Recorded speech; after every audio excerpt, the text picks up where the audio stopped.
இந்த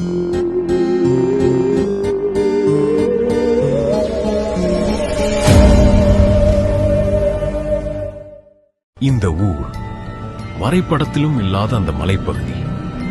மக்கள் சொல்லுவது ஒரே விஷயம், சூரியன் மறைந்த பிறகு பங்களா அருகே போகாதீர்கள். 1898 பிரிட்டிஷ் ஆட்சி காலம்.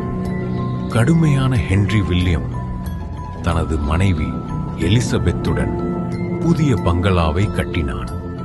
அது அழகானதும் ஆபத்தானதும். எலிசபெத் அழகி, அமைதியானவள், ஆனால் எப்போதும் பயத்தில். அந்த பங்களா அவளை சாய்த்து வைத்தது. இரவுகளில் குழந்தை சிரிப்பு. ஆனால் ஹென்றி எலிசபெத்துக்கு குழந்தை இல்லை. யாரும் அறைக்குள் நுழையவில்லை.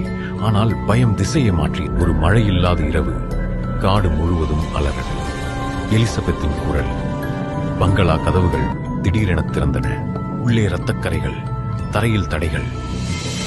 ஹென்றி ஒரு மூலையில் அமர்ந்தான், கண்கள் வெறித்து பார்த்து. 3 நாட்களில் இறந்தான். பங்களா சீல் வைக்கப்பட்டது.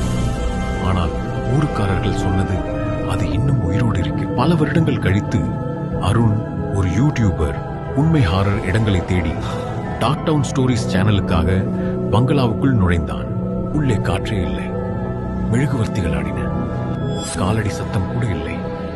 வேறு யாரோ நடக்கும் சத்தம்.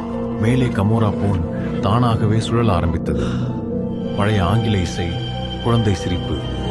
அருண் அதிர்ந்தான். வியூ ஃபைண்டரில் வெள்ளை உடையில் ஒரு பெண். முகம் தெளிவில்லை. அவள் அவனை பார்த்து சிரித்தாள். யூ ஆர் ஏர்லி என்றாள்.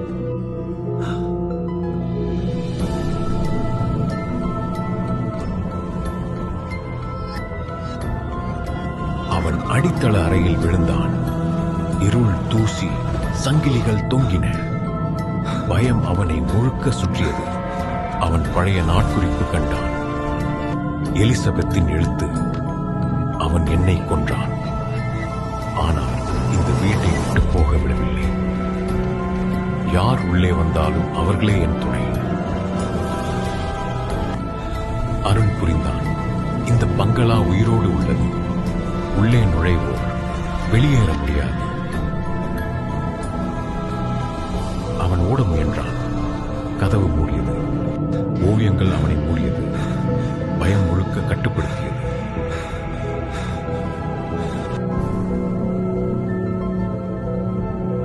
அவன் கேமராவை ஆன் செய்தான்.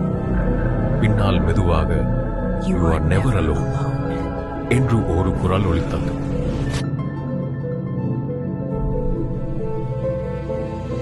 அடுத்த நாள் காலை பங்களா அமைதியாக இருந்தது.